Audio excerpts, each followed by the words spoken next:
Aujourd'hui, 12 novembre 2015, la ville de Montréal déverse des milliers puis des milliers puis des milliers de litres d'eau, peut-être que j'exagère un peu, directement des égouts dans le fleuve en ce moment. Ça va durer une semaine. Il y a des raisons pour ça. Ils ont quelque chose à faire. C'est pas optimal. Quand je fais entendre cette nouvelle-là, je suis comme Mais en fait, ce que je voulais m'arrêter pour vous prendre du temps pour vous parler aujourd'hui, c'était de solutions. En fait, bon, il y a des raisons pour qu'on en est rendu là. Il y a des choses à faire maintenant, puis il y a des choses à planifier pour le futur. Mais pour ça, il ne faut pas avoir une vue à court terme, mais une vue à long terme. Puis c'est juste dans la façon qu'on a construit un peu notre système en ce moment qui a créé cette réalité-là. Ce qu'on a fait, en fait, c'est qu'on a... J'interromps la vidéo parce qu'à la fin, je vais lancer un défi à 3 personnes qui vont nous proposer des solutions concrètes. Là, je vais juste continuer à vous expliquer pourquoi. On a fait quelque chose de complètement centralisé. Fait qu'on a toutes nos maisons. Je vais peut-être faire des maisons comme ça. Puis là, on a installé dans le fond des systèmes d'égouts. On les a toutes connectés ensemble. Puis là, il y en a plein qui arrivent de d'autres maisons ailleurs. Puis on a tout centralisé le traitement dans un grand tuyau, qui est un des tuyaux qui doivent couper en ce moment pour le réparer, pour traiter toutes les eaux usées à un endroit, juste avant de les rejeter dans le fleuve. Bon. Fait que ça, c'est une réalité où est-ce que tout le système est centralisé, puis il se passe la même chose, en fait, avec l'eau. L'eau arrive d'un endroit, puis est distribuée dans les maisons, puis ailleurs, dans toutes les maisons. Il se passe la même chose avec l'électricité. C'est-à-dire qu'on a un système en ce moment qui est complètement centralisé dans la production d'énergie et d'eau, puis dans la gestion des déchets comme les eaux usées noires. Puis en fait, qu'est-ce qu'on pourrait faire? Nous, en fait, la raison pourquoi on s'investit en ce moment, c'est qu'on croit que la solution pour un avenir qui serait de meilleure qualité pour tous les individus, ça serait que les systèmes soient décentralisés. C'est-à-dire, comment est-ce qu'on pourrait faire pour que... Bon, on pourrait laisser le tuyau sous terre, on le laissera là en souvenir, on le montrera à nos enfants. On arrive ici, puis on traite nos eaux usées de notre maison sur place tellement bien qu'en fait, on pourrait prendre l'eau une fois filtrée, puis les déchets, puis la ramener dans un autre cycle. Là, ça vous semble vraiment optimiste, tout ça? C'est comme, OK, ça se fait-tu? Bon, qu'est-ce que je fais avec mon caca, ma marde, mes défectus, décréments, excréments? Bien, c'est vraiment simple. En fait, je vous amène à vous poser une question, OK? Parce que c'est comme un concept alchimique vraiment terre à terre, tant qu'à moi. Puis je vais vous parler du meilleur alchimiste de la planète, tant qu'à moi. Fait que là, si vous fermez vos yeux un instant, puis vous imaginez que vous marchez dans le bois en ce moment, genre une belle forêt au Québec, ou en France, si vous voulez. Puis, vous vous promenez dans le bois, l'air est frais, l'air sent bon, il y a de la verdure partout. Puis ça sent vraiment bon, ça sent vraiment frais, puis c'est la forêt. Mais si vous ouvrez les yeux puis vous regardez à terre, il y a carrément parsemé partout des crottes de chevreuil, de lapins, des excréments d'animaux. Mais ça sent pas mauvais.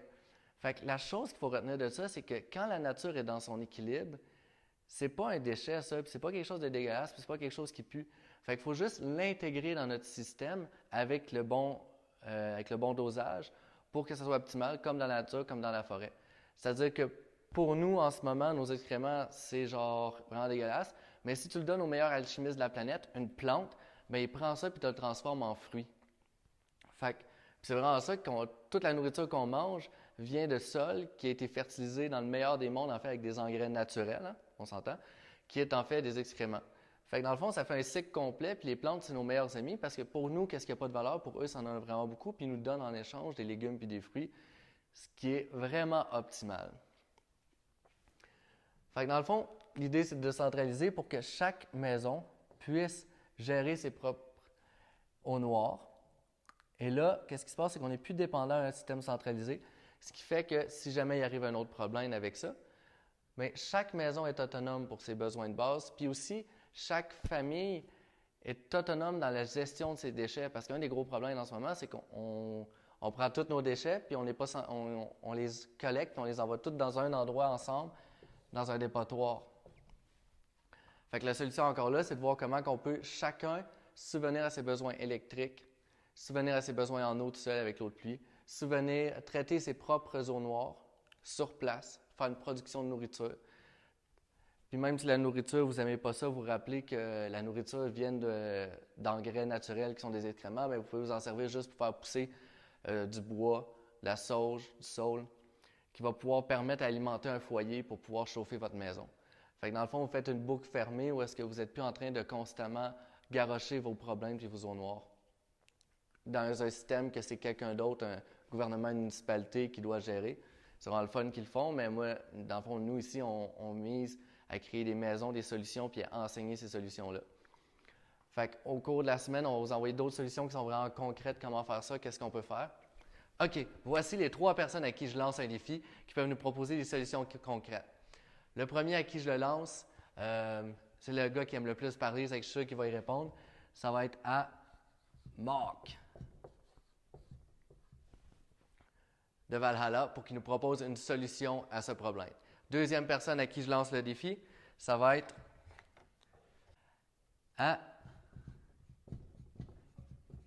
Jesse Richman, qui est un génie constructeur pour qu'il vous donne une solution vraiment efficace pour ça. Et le dernier solution, et non la moindre, un des grands génies de ce monde en ce moment, pour vrai, vraiment dans ce domaine-là, c'est Vincent Leblanc de Violon et Champignons, qui a fait une serre chauffée au compost qui nous prouve que qu'est-ce que pour certains est vraiment inutile et dégueulasse est vraiment utile et plein de ressources. Fait que voici les 3 personnes. Aussitôt que, genre, ils vont nous avoir fait leur vidéo, je vais mettre un encadré par-dessus. Vous pouvez cliquer sur leur nom, aller voir leur vidéo. Puis je propose à eux aussi de mettre 3 personnes au défi pendant les 7 prochains jours pour qu'il y ait de plus en plus de solutions puis qu'on inonde la place de solutions pour l'avenir. Et même si vous n'êtes pas sur la liste ici, vous sentez-vous concerné, vous pouvez quand même appliquer les solutions qu'ils vont donner. Vous pouvez quand même proposer des nouvelles solutions, rajouter votre nom. On va le rajouter ici si jamais vous nous l'envoyez pour qu'il y ait de plus en plus de solutions qui arrivent de tout horizon.